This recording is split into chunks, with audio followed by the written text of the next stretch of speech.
Olá, seja muito bem-vindo a mais um episódio do Conexão UFCG. Hoje entrevistando o professor Sérgio Ribeiro, da Unidade Acadêmica de Economia e Finanças, é isso? Isso. Bem-vindo, professor. O senhor trabalha em algum grupo de pesquisa? Sim, eu sou professor da Unidade Acadêmica de Economia e Finanças e atualmente coordeno um grupo de pesquisa chamado Grupo de Economia Computacional. A gente trabalha com, basicamente, modelagem computacional e matemática de problemas econômicos. Por exemplo? Por exemplo, a gente está trabalhando agora, a gente tem um simulador baseado em agentes e nós implementamos um modelo econômico chamado Dilema do Prisioneiro. Consiste em quê? O Dilema do Prisioneiro é interessante, porque eu vou contar a história do Dilema do Prisioneiro para a gente entender o que ele é. Então, o Dilema do Prisioneiro, basicamente, é um modelo onde você tem um cenário de duas pessoas são presas, essas pessoas podem confessar ou não confessar. Se elas confessarem o crime, elas têm uma pena alta, mas se uma pessoa confessar e a outra não confessar o crime, a pessoa que confessar o crime tem uma pena bem menor, porque ela vai acusar o outro, e o outro vai ter a pena maior. Certo. E se eles não confessarem, eles saem com uma pena bem pequena. Então, não confessar, se os dois não confessarem, é o melhor cenário para eles. Sim. Mas o que acontece? Acontece que, como eu não garanto que o outro não vai confessar, eu confesso e o outro confessa também. Essa é a solução do jogo. Isso está dentro do contexto de um negócio chamado Teoria dos Jogos, que foi criado por um matemático tcheco, austríaco, alemão chamado John von Neumann e um economista alemão chamado Oskar Morgenstern, e depois foi desenvolvido por um outro economista, além de outros matemático-economista, chamado John Nash, que resolveu esse dilema para várias coisas. E a gente usa isso para pensar em interação estratégica entre agentes. Então, cenários, por exemplo, como esse, de você impor uma determinada condição para um outro país, num cenário de muita assimetria, como os Estados Unidos e Taiwan, por exemplo, ou os Estados Unidos e África do Sul. E aí a gente pensa um pouco, trabalha pensando um pouco quais são as consequências e as estratégias que cada agente faz num cenário como esse. Esse trabalho ele busca prever quais seriam as consequências de cada decisão, é isso? Não é uma coisa num nível de detalhamento tão grande assim como um cenário, por exemplo, de saber como é que vai ser a taxa de juros no mês que vem ou como é que vai ser o crescimento do PIB, mas tentar entender melhor quais são as soluções possíveis num cenário como esse. Então, por exemplo, no caso, voltando ao dilema do prisioneiro, você consegue descobrir formalmente, matematicamente, que a melhor solução para os dois, embora não seja a solução ótima geral, por exemplo, nenhum dos dois, os dois confessarem. Então, os dois confessam e os dois acabam presos. Certo. Trazendo isso para a nossa conjuntura econômica atual, internacional, com relação a esse tarifaço, imposto pelos Estados Unidos. Como é que o senhor vê as implicações disso na nossa economia? Bom, tem vários... É uma coisa... Porque esse tarifaço no Brasil, apesar de a gente ter todo um episódio específico, toda uma história específica no Brasil, ele está no contexto de uma reorganização global do comércio que os Estados Unidos estão tentando. Então, eles ameaçaram a África do Sul com tarifas, eles impuseram tarifas à China, eles impuseram tarifas à Europa. Então, eles fizeram uma imposição, um aumento das tarifas para importação de bens estrangeiros para os Estados Unidos no mundo todo. Certo. Então, a primeira coisa é que o contexto os Estados Unidos estão tentando reorganizar, nós estamos no contexto de uma reorganização global do comércio entre os países. O Brasil entra nesse contexto também. É claro que há, no caso específico do Brasil, mas também houve na África do Sul uma desculpa política. Na África do Sul, eles fizeram como desculpa que os fazendeiros brancos da África do Sul estavam tendo suas terras confiscadas e etc. E aqui eles estão falando sobre direitos humanos, mas isso mascara um pouco uma estratégia global dos Estados Unidos de impor condições para chegar numa negociação de uma tarifação mais alta do que as que eles cobram hoje. Né? Então, quer dizer, qual a estratégia americana, na minha opinião? A estratégia americana é impor condições absurdas num primeiro momento e depois recuar o suficiente para chegar numa negociação num nível de tarifação mais alto do que eles tinham anteriormente. Então, dá um grau de imposição aos outros países, né, de níveis de tarifa mais altos, partindo de uma posição de força. Isso aí a gente pode pensar no contexto de um jogo estratégico. Professor, nessa questão desse jogo, ele pode perder o time, né? E deixar o protagonismo, né? Os Estados Unidos, e daí cria um espaço para novos mercados e novas alianças. De repente, digamos, comumente um tiro no pé, né?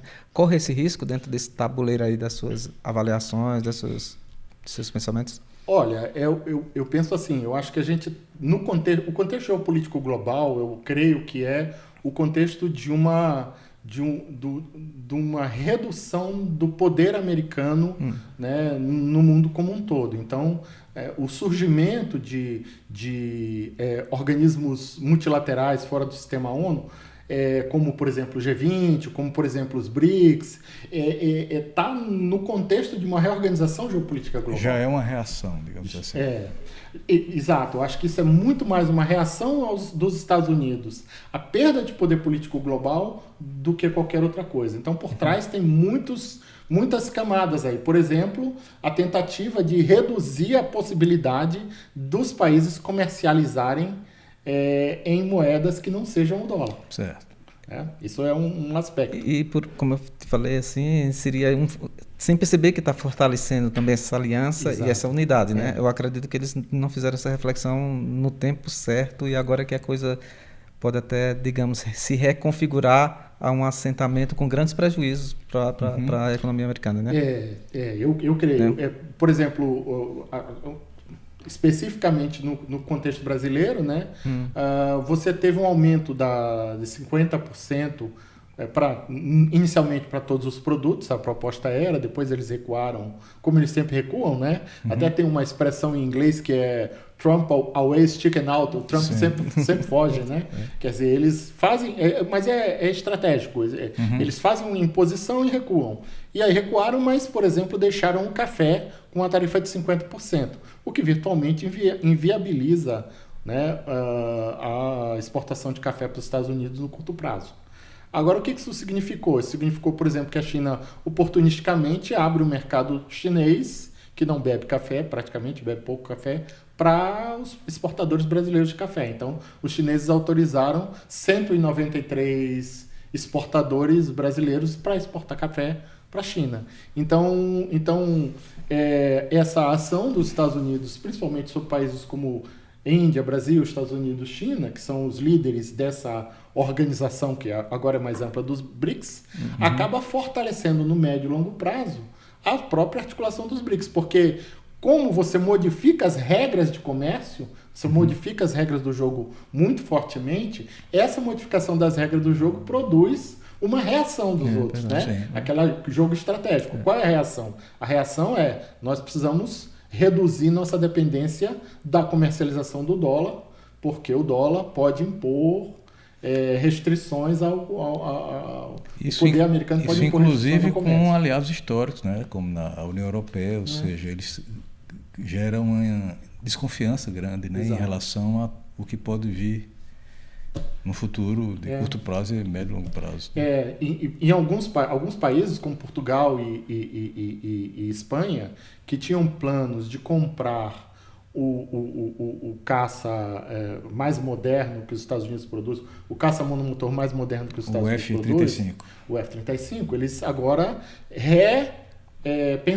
reorganizaram essa estratégia de compra e muito provavelmente vão comprar um equipamento europeu em vez de comprar o equipamento americano. Então, quer dizer, a ação, né, em relação a comércio, a controle de tecnologia, né, ela produz como consequência a reação dos outros países. Então, eu vejo que essa desorganização do comércio global que os americanos estão impondo, ela não vai ter as consequências de, por exemplo, fazer com que as empresas vão produzir nos Estados Unidos. Porque as condições... Que esse é o objetivo deles. Esse é o objetivo expresso deles, né?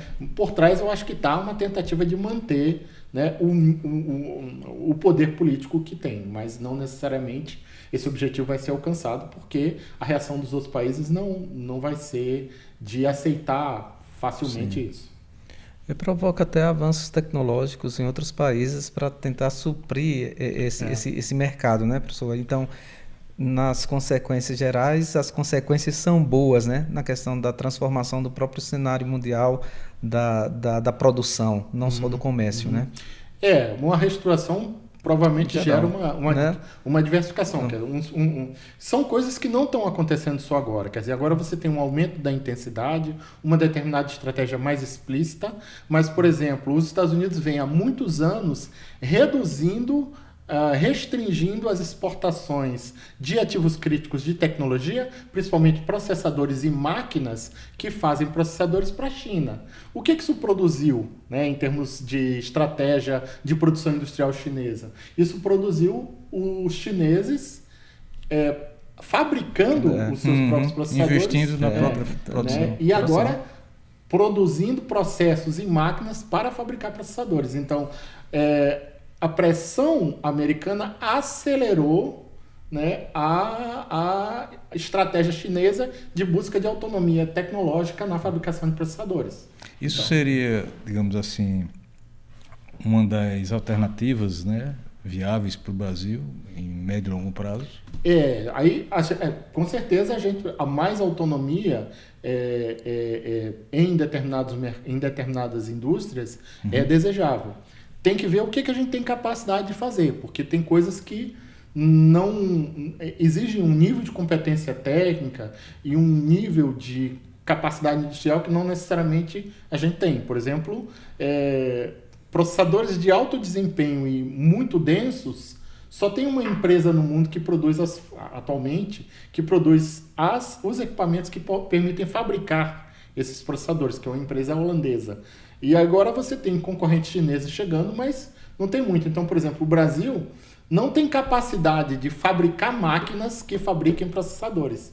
Nós não temos como alcançar rapidamente essa indústria. É questão de tempo, né? Que eu diria para você chegar a essa força, né? Que a gente sempre, a tecla que a gente sempre bate, né? Do não investimento na inovação, né? Na tecnologia nacional. Agora, por outro lado, há coisas que a gente tem muita competência. Por exemplo, a capacidade de produzir biocombustíveis, né? A produção de energia eólica. Então, há coisas que a gente pode, o que os economistas de fazer o catching up, né, alcançar. Né? Então, por exemplo, a gente pode, eventualmente, com uma boa produção industrial, gerar uma indústria de geradores eólicos, por exemplo, que produza componentes, que amplia a produção de componentes, etc., desse tipo de equipamento. Então, tem coisas que é possível e tem coisas que não é possível.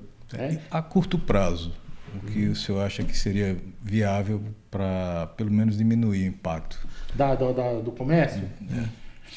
Bom, primeiro falando um pouco do impacto, quer dizer, desmistificando um pouco o que significa o impacto no curto prazo. E o tamanho do impacto também. Exatamente. Né? Quanto é que o impacto vai custar de crescimento do PIB no Brasil, por exemplo? Né? As estimativa do IBRE, estimativas de alguns institutos de bancos, etc., falam entre 0,13 e 0,2 pontos percentuais do PIB. Então, isso não é 0,5% do PIB. Então, em termos agregados, em termos macroeconômicos agregados, no curto prazo, ou seja, esse ano, até o primeiro semestre do ano que vem, o impacto no PIB é pequeno. Né? Vai ter um impacto, mas a economia já vinha desacelerando, isso vai acentuar um pouco essa desaceleração agora no segundo semestre, eventualmente. Então, em termos de impacto agregado, é pequeno. Onde é que o impacto é problemático? O impacto é problemático em indústrias específicas. Então, em setores que vão ser muito afetados, por exemplo, a produção de frutas no São Francisco. Né? Então, a produção de frutas no São Francisco, ela não foi isentada da tarifa. Então, as frutas que o Brasil exporta para os Estados Unidos vão agora ficar muito mais caras, muito provavelmente vai ter uma redução brutal da demanda americana para a exportação de frutas. O mercado brasileiro, nacional, não absorve essa produção? Não. Parte não. O governo está trabalhando para comprar parte dessa produção e eventualmente distribuir, está trabalhando para adiar dívidas tributárias, né, débitos tributários das empresas, está trabalhando com um programa de ampliação de crédito. Então, tem uma estratégia que está sendo implementada, que semana que vem deve começar a ser divulgada, que vai reduzir um pouco o impacto, né? Porque o impacto vai ser muito setorial em áreas específicas, em regiões específicas, em indústrias específicas. Por exemplo, na Paraíba, né, a gente exporta muito açúcar para os Estados Unidos. Era isso que eu ia perguntar, com relação da transposição do São Francisco para cá, qual a consequência aqui no nosso estado? Em termos de transposição, eu não sei. Porque não, eu digo da transposição, pegando o gancho, estava falando de São Francisco, né? Aí eu quis pegar o gancho da transposição econômica vindo a impacto no nosso estado, na Paraíba, né?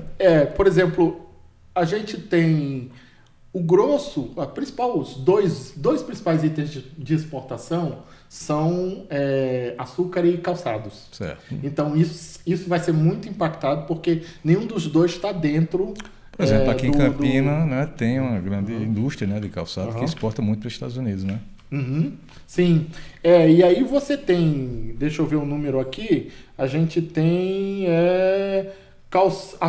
outros açúcares de cana são em torno de 17 milhões de dólares que a gente exporta. É mais ou menos 47% da pauta de exportação da Paraíba em 2025. Certo. E calçados de borracha, plásticos, etc. E aí você está falando exatamente dessas indústrias, e muitas dessas indústrias aqui em Campina Grande, elas exportam em torno de 8 milhões de dólares. Né? E isso é 24,3% da exportação da Paraíba. Então, só nesses dois setores aí, a gente tem 70% das exportações paraibanas afetadas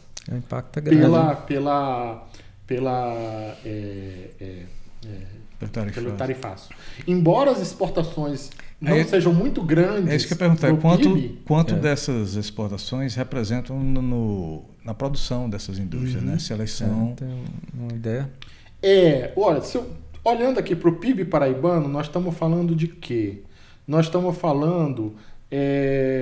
o Nordeste, em geral, exporta mais ou menos 8 bilhões de dólares para a China, exportou em 2024 até 2025, junho de 2024 até 2025, e em torno de 4,4 bilhões de dólares para os Estados Unidos. Então, 22% da exportação do Nordeste é para a China e 11% é para os Estados Unidos. Agora, na Paraíba especificamente, isso vai significar, deixa eu ver aqui, a Paraíba, ela tem 18% do valor total do valor exportado do Nordeste é da Paraíba. Mas os Estados Unidos são o principal exportador. Então, embora o impacto no PIB seja bem pequeno, então a gente está falando, eu acho que é tipo... Deixa eu ver aqui, eu acho que eu tenho esse número do impacto do PIB. Mas a gente tem uma queda entre 10 e 16%, né, das importações, mas a queda no PIB mesmo é pequena, é menos de 0,5%, é menos de 2% para a maioria dos estados. Então, é mais ou menos o que a gente vai perder de PIB no Brasil. Agora, qual é o problema? O problema é que isso vai afetar setores específicos, né? Que vão ter, então, uma diminuição da sua demanda. No caso da cana de açúcar, eu acho do açúcar em si, eles procuram outros caminhos, né? Agora, na questão da indústria de calçados, fica bem mais complicado, né? Porque você parte para o álcool, para outros caminhos, até para a própria cachaça, dentro da nossa tradição paraibana, né? Teria outro caminho, mas o calçado, eu acho que, na minha concepção, vai ter um grande impacto. Setores como o setor, exatamente, setores como o setor de calçados, setor como setores de produção de frutas, eles são setores que vão ser muito afetados e aí por isso que o governo está preocupado também e tem que estar mesmo, porque eles também são setores que eles têm eles empregam demais, muita mão de obra. Então o impacto, ele é um impacto que vai ser diretamente no emprego dentro do setor. É um impacto social maior do que é mão de obra, né? Mão de obra. São setores muito intensivos de mão de obra. De mão de obra.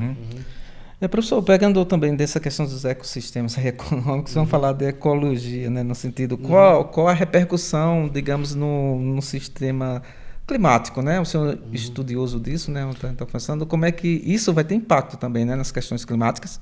É interessante. Pode ficar à vontade. É interessante, porque existe esse processo de reorganização do comércio, na verdade, ele é um processo de reposicionamento dos Estados Unidos em uma série de grandes temas. Um desses grandes temas é essa questão do que a gente chama de adaptação e mitigação da mudança climática. No caso, mitigação é, por exemplo, você trocar os meios de transporte por meios de transporte de combustão para meios de transporte elétricos, por exemplo. E adaptação é, por exemplo, você fazer cidades que sejam sistemas de transporte ou cidades que sejam mais resistentes a eventos climáticos extremos como chuva, como temporais, etc. Então, os Estados Unidos, eles tinham participado, quando o Trump assumiu no primeiro governo dele, eles saíram do Acordo de Paris, que é um acordo que foi feito para você reduzir essas emissões que produzem a mudança climática, e quando o Trump assumiu, eles saíram do Acordo de Paris. Quando o governo Biden assumiu, eles voltaram ao Acordo de Paris. E agora, quando o Trump voltou, eles saíram de novo. E estão dando um forte incentivo à produção de carvão, à produção de petróleo, etc. Altamente poluentes. E reduzindo significativamente as regras que permitem, né, que favorecem a transição para atividades econômicas menos poluentes. Então, a gente tem uma reversão de uma tendência que estava acontecendo no mundo de diminuir as emissões. Eu não sei quanto que isso significa, mas pelo menos a gente vai ter uma redução da tendência, ou seja, vai reduzir as emissões mais devagar. Isso tem uma motivação puramente econômica ou outra coisa por trás? Boa pergunta. Pensando de novo num cenário com o jogo, né? É um problema de o que a gente chama de dilema dos comuns. Vou dar um exemplo. Você tem um pasto, todo mundo usa aquele pasto livremente. Mas a pessoa, se ela usar um pouco, cada um tem regras ali locais que você usa um determinado tempo com uma determinada quantidade de vacas. Mas nada impede, se não tem controle nenhum, de você colocar mais vacas no seu pasto para pastar mais. Você vai ganhar, você vai comer mais daquele pasto. Se todo mundo faz isso, o pasto acaba muito mais rápido. Então é um problema que a gente em economia, né, chama de externalidade positiva. Então aquele ambiente tem uma externalidade positiva, que é a capacidade de alimentar o gado. Uma externalidade positiva não, desculpe, um benefício positivo, que é a capacidade de alimentar o gado. E a redução do pasto é uma externalidade negativa, ou seja, eu prejudico os outros, mas eu me beneficio. Certo. Como o benefício é individual e o prejuízo é difuso, então eu faço isso. É o que os Estados Unidos estão fazendo, quer dizer, manter os sistemas de produção de automóvel, de transporte, do jeito que eles têm, é um custo menor no curto prazo para eles, então melhora, por exemplo, a eficiência econômica de curto prazo da sociedade deles. Então, é uma estratégia para manter a atividade econômica, o PIB, crescendo mais rapidamente. O custo disso é que no longo prazo todo mundo vai ficar sem grama, né? É verdade. Ele está querendo manter o pasto dele e esquece dos outros, né? E por outro lado, quer dizer, aí voltando para o Brasil, né, a gente tem oportunidades na questão climática também. Por exemplo, como essa coisa da produção de energia eólica ou, por exemplo, na melhoria da qualidade das pastagens, na mudança dos sistemas de pastoreio, de criação de gado, que tornem o gado que emita menos, mas também torne a produção de gado mais produtiva no Brasil. Então, ao mesmo tempo que você tem benefícios de curto prazo de manter o status quo, você tem oportunidades de longo prazo. Também. Então, a estratégia brasileira parece ser, pelo menos... É mais inteligente. Pelo menos nesse governo atual, parece ser essa, de investir numa transição climática que gere novos negócios. Tá? Entendi. Eu estava pensando aqui nessa questão dessa reconfiguração do mercado, se você puder fazer uma leitura até um pouco, digamos assim, lúdica, que eu falar, que a gente tem aquela questão de isso é um negócio da China, né? Como é que poderia ler esse novo tempo como um negócio da China? Aliás, é um negócio da China. A transição climática é o negócio da China, né? Isso que eu quero. Como é que você faz essa leitura? Essa é uma boa analogia, porque a China é um dos países que está liderando essa transição climática. Quer dizer, eles estão rapidamente, por exemplo, eles se tornaram os líderes na produção de automóveis elétricos. É verdade. Então, os chineses... Qual é o principal custo de um automóvel elétrico? O principal custo de um automóvel elétrico é a bateria. Então, os chineses investem fortemente na melhoria da qualidade das baterias, no aumento da capacidade das baterias, na redução do tempo de carga das baterias. Investem no design, na melhoria dos carros que eles produzem. Então, eles tomaram o ano passado, final do ano passado, começo desse ano, a BYD já passou a Tesla como principal produtora de automóveis elétricos do mundo. Então, os chineses estão fazendo uma rápida transição da produção de energia a partir de combustíveis fósseis, carvão, petróleo, etc., para gás, para a produção de mais limpa, então eólica, solar, hidrelétrica e nuclear, né, que não tem como você ter uma produção de alta capacidade sem produção nuclear em países como França, como China, por exemplo. E essa transição vem junto com novas tecnologias, com criação de indústrias, com exportação daqueles produtos que são fabricados na China, como, por exemplo, geradores eólicos, etc. Né? Então, eles estão liderando no mundo, né? São um país que tem a maior taxa de conversão aí das indústrias para indústrias mais limpas. A gente está vivendo um momento histórico, né? Pelo que eu percebo, né? De mudança de paradigma em quase todos os aspectos aí, né? Econômico, tecnológico, natural, inclusive. Natural. Eu estava pensando aqui na questão que pode mudar até outro costume chinês, quando ele disse que a exportação do café pode até tirar o chá da cultura chinesa. É uma nova configuração em tudo mesmo, Ken. Eu acho que assim, em termos de... Porque hoje a China é o maior parceiro comercial do Brasil. Ela de longe passou os Estados Unidos faz muitos anos como o maior parceiro comercial. Não tende a ser menor. Se, por exemplo, uma das consequências de médio prazo e de longo prazo dessas restrições às exportações que os Estados Unidos estão impondo, ela provavelmente é um aumento da intensidade do comércio do Brasil com a China. Eu acredito nisso. Porque você não tem aquele mercado, você procura os novos mercados. Então, natural, né? Abre novos mercados na China, abre novos mercados para carne brasileira, por exemplo, na China, abre novos mercados para as frutas, né? Então você começa a ter uma reorganização, os produtores vão procurar novos mercados para vender. E aí, né, muito provavelmente aumenta a nossa relação comercial com a China no médio e longo prazo. No primeiro, assim que a gente avaliou, acredito que todo mundo comum, que nesse primeiro momento haver esse impacto fica mais na questão da expectativa, né? Mas se você pegar um pouquinho para se assentar no pensamento, ela abre outros caminhos que poderão ter consequências bem melhores, né, no futuro, né? Clássico, né? Acho que é o ideograma japonês de que a crise é o mesmo para oportunidade, né? É verdade, É verdade. Exato. A questão daquele do Yang e Yang, né? Que aquele do caos vem a abundância, né? Isso dá uma reconfiguração em todo o cenário, seja econômico, em tudo. Um pouco é isso, né? Que a gente tem a vantagem de, em determinadas indústrias, a gente ter chegado um pouco tarde. Então, ser tardio em certos aspectos não é necessariamente ruim. Por exemplo,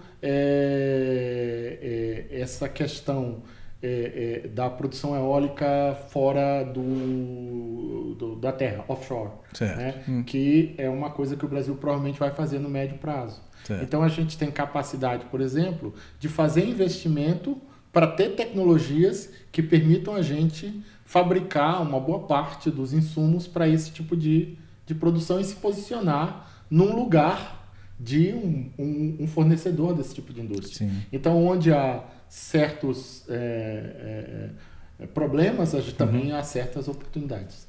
As lacunas estão aí para serem preenchidas, digamos assim. Exato. Então, coisas como combustíveis verdes, né, hidrogênio verde, etc., a gente tem capacidade para fazer isso. Outras indústrias que, eventualmente, podem ter potencial no longo prazo, como a indústria farmacêutica, etc.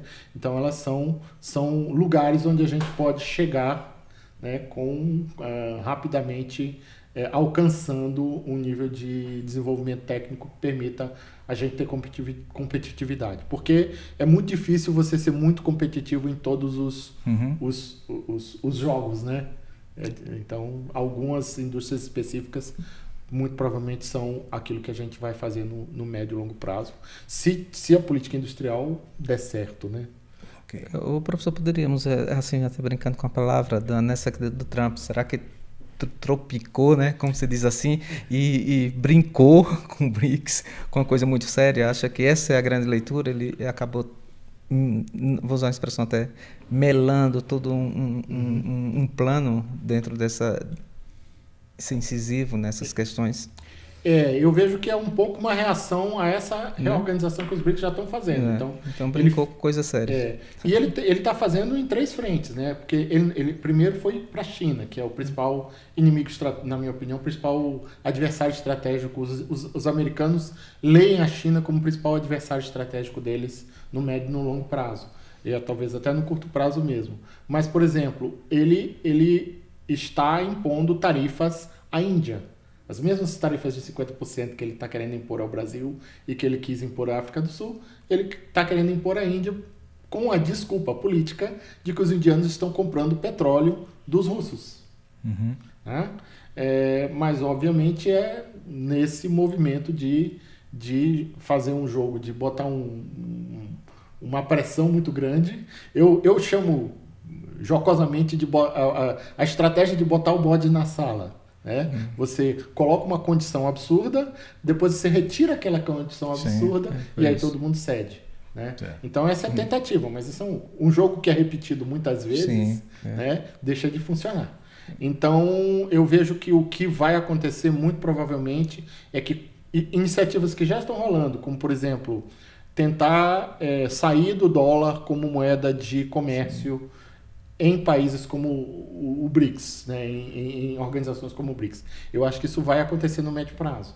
Mesmo que isso não tenha um nome, mesmo que isso não apareça muito nos noticiários, mas você começa a organizar um sistema de pagamentos que funcione. Montar sistemas de pagamentos online baseados nos bancos centrais, por exemplo, como é o caso do Pix, por exemplo. O aprendizado do Pix pode muito bem funcionar como um sistema de pagamento mais amplo, com alguma cesta de moedas que garanta, né, a estabilidade de conversão, etc. Então, o cenário que eu vejo é exatamente esse. Os Estados Unidos atiraram no que quer, mas vão acertar no que eles não querem, que é essa reorganização do comércio global em grupos como o BRICS, quase com certeza, no médio prazo, na minha opinião. A questão passa até pela questão cambial, né? É uma nova reconfiguração até nesse cenário da moeda, né? Porque qual é o país que tem a maior dívida pública do mundo? Estados Unidos. Os Estados Unidos. E por que eles conseguem financiar a dívida pública deles? Porque todo mundo quer dólar. Porque se eu sou Burkina Faso e quero vender para África do Sul, eu não vou vender em rand, que é o dinheiro da África do Sul. Tem que converter. Eu vou converter para dólar para poder a África do Sul... a África do Sul vai converter para dólar para poder pagar a Burkina Faso. Certo. Então eu tenho que pegar dinheiro dos Estados Unidos para poder pagar uma negociação de comércio entre Burkina Faso e a África do Sul. Então o que acontece aí? Se você retira os Estados Unidos desse jogo, você retira a demanda do dólar dos Estados Unidos. E aí você retira a atratividade que os títulos da dívida pública americana têm no mundo. Aumenta o custo dos Estados Unidos financiarem a própria dívida. Eu vi semana passada uma matéria sobre isso, que assim, toda vez que há uma crise internacional, a primeira coisa que se faz é comprar títulos da dívida pública norte-americana. Né? Isso é desde sempre. E agora, pela primeira vez, houve uma queda. Olha aí. Isso meio que sinalizou isso que você está falando, assim, o dólar, ele talvez não seja mais a garantia de que eu vou receber minha dívida. Desvalorização, pelo menos. Quebra da confiança, né? Desvalorização. E isso vai tornar a situação fiscal dos Estados Unidos no longo prazo bem problemática, porque se você reduz a demanda por dólar, você reduz a capacidade do Estado americano de financiar a sua dívida. Então, esse que eu acho que, assim, por trás, como grande pano de fundo de uma estratégia de reorganizar o comércio global, está uma tentativa também de reduzir a perda de hegemonia que eles têm, principalmente nos fluxos de comércio globais. Uma aula aí, de certa forma, a economia mexe em todos os sentidos, né? Obrigado, professor, pela participação, né? Esclarecedora demais. E aqui a gente encerra por hoje o episódio do Conexão FCG e aguardando você nos próximos episódios.